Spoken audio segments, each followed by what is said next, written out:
오늘 첫 소식입니다. 폭우로 쑥대밭이 됐던 거제 통영에서는 복구 작업이 본격 시작됐습니다. 산사태 때문에 사상자까지 발생했던 보시는 이 아파트의 주민들 일부 집으로 복귀하기도 했는데요. 하지만 아직 불안감이 아주 큽니다. 왜 그런지 허준원 기자가 보도합니다. 산사태가 발생했던 아파트 단지로 차량들이 속속 들어옵니다. 사흘 동안의 대피 생활을 마치고 집으로 되돌아오는 입주민들입니다. 양손 가득 든 짐도 돌아갈 생각에 번쩍번쩍 들어올립니다. 문을 열고 들어선 집안은 다행히 큰 피해가 없었습니다. 좋죠. 너무 좋죠. 불안해 있다가 일단 내 집에 왔다는 자체가 좋죠. 하지만 산사태 당시 긴박했던 기억을 지울 수 없습니다. 그러니까 계속 건비슨 방송이 나왔어. 빨리 대피하라고. 그러니까 그 아침에 아무것도 못생긴 그냥 몸만 나가요. 집 창문으로는 뒷산이 무너져 내린 산사태의 흔적이 고스란히 보입니다. 좀 불안하죠? 아무리 해도 불안해요. 너무 진짜 무서워요. 흙더미가 쓸려 내려온 아파트 뒷산은 맨살을 드러냈고 휩쓸려 내려온 나무는 토사와 함께 아파트 1, 2층을 덮쳤습니다. 가장 피해가 컸던 104동은 복구할 엄두도 나지 않습니다. 104동 주민들이 집으로 귀가하려면 한 달 정도 걸릴 것으로 보입니다. 일부 동은 대형 마대를 쌓는 등 안전조치를 진행하면 복귀가 가능할 것으로 파악됐습니다. 아파트 단지 뒷산은 여전히 물컹물컹한 모습입니다.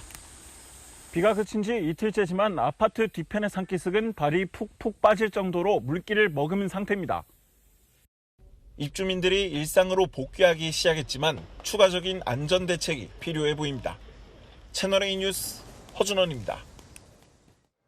앞서 보신 것처럼 이 산사태가 발생한 아파트 주민들 집으로 속속 돌아오고는 있습니다. 하지만 주민들 다시 돌아가도 안전할까요?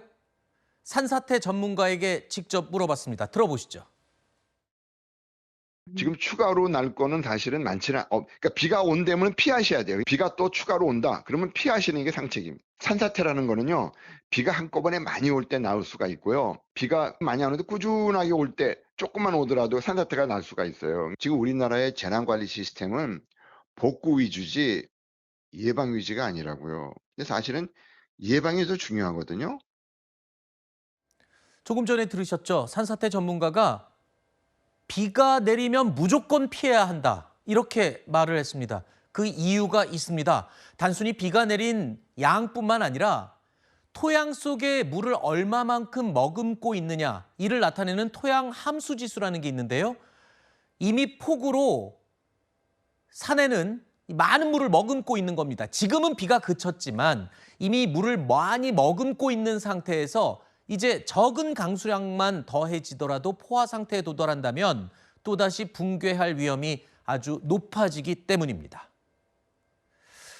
자, 현장을 다녀보면 물난리로 고통을 받는 곳이 한두 곳이 아니었습니다. 거제 요양원에 흙탕물이 몰아치면서 한밤중에 어르신들을 업고 부축해서 간신히 2층으로 피하는 일이 있었습니다. 엉망진창이 된 이 요양원 모두 망연자실해 있습니다. 오세정 기자가 직접 현장을 다녀왔습니다. 늦은 밤 거제시 노인 요양원. 닫힌 문틈으로 흙탕물이 끊임없이 쏟아져 내립니다. 빗물을 막아야 할 창문은 창틀에서 아예 빠져버려 빗물이 쉴 새 없이 들이닥칩니다. 어르신들이 누워있던 침대 바퀴까지 흙탕물로 잠겨버린 상황. 이틀 새 910mm의 물폭탄을 맞은 거제시 요양원의 침수 당시 모습입니다. 1층에 있던 어르신들은 요양사들 도움으로 2층으로 긴급 대피해 다행히 다친 사람은 없었습니다. 계단으로 걸으실 수 있는 분들은 부축을 하고요. 막 업고 이렇게 해서 2층에 빈자리로 다 이렇게 모셔놓고. 비가 그친 지 이틀이 지났지만 요양원 주차장은 아직도 진흙탕인데요. 빗물이 들이닥치며 깨진 창문엔 이렇게 테이프를 붙여놨습니다. 들어찼던 흙탕물을 퍼내고 바닥도 닦아냈지만 침수가 남긴 흔적은 아직도 곳곳에 남아있습니다. 흙탕물이 차올랐던 만큼 벽에는 무더위에 곰팡이가 피었고 결국 새로 도배를 하려고 벽지를 모두 뜯어냈습니다. 2층엔 아직도 어르신들이 있지만 아직까지 수돗물이 나오지 않습니다. 어르신이 씻을 물도 소방 당국의 도움으로 겨우 공급받고 있습니다. SNS로 피해 사실을 접한 시민들이 생수와 성인용 기저귀 같은 부족한 물건을 전국에서 보내주는 게 그나마 위안입니다. 저 정말 놀랐어요. 이렇게 잘 모르는데 이렇게 많이 도와주시는 분들이 있구나. 요양원이 일상을 되찾기까지는 아직도 많은 시간이 필요해 보입니다. 채널A 뉴스 오세정입니다. 통영시에 있는 멸치 공장도 그야말로 초토화됐습니다. 문제는 추석 대목에 맞춰서 포장을 다 해놓은 멸치들은 다 흙범벅이 됐고요. 또 멸치로 가득한 창고는 지금 뻘밭이 됐습니다. 김지우 기자가 현장을 둘러봤습니다. 쓰러진 나무와 토사에 파묻힌 멸치 공장. 진흙탕에 나뒹구는 창고 잔해들 속에서 토사를 퍼나르는 작업이 한창입니다. 산에서 밀려온 토사에 기계는 공장 지붕 위까지 올라갔습니다. 멸치 창고로 내부는 온통 진흙 뻘밭. 장비는 모두 쓰러져 있고 가지런히 쌓아놨던 멸치 상자들은 어지럽게 뒤섞여 있습니다. 상자에서 쏟아진 멸치들은 이미 흙범벅이 되어 상품 가치를 잃었습니다. 추석 대목에 맞춰 포장해둔 멸치였습니다. 한 450박스 정도 냉동창고에 보관하고 있었는데 그것도 다 버려야 되고 소품까지 하면 한 3억 정도 손해봤습니다.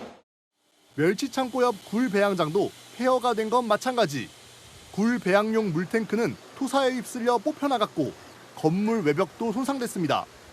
진흙탕으로 변한 공장 밖에는 온도 조절용 냉각기와 배관들이 부서지고 뽑힌 채 뒤엉켜 있습니다. 산에서 떠밀려온 돌덩이에 내부는 흙무덤이 됐고 굴을 배양하는 물탱크들은 진흙으로 뒤덮여 공장 전체가 가동을 멈췄습니다. 비가 그냥 다 넘어가 버렸어요. 설비들이고 뭐 다. 저기는 냉동창고, 뭐 히트펌프, 뭐 여러 가지 이제 배양장에 필요한 장비들인데요.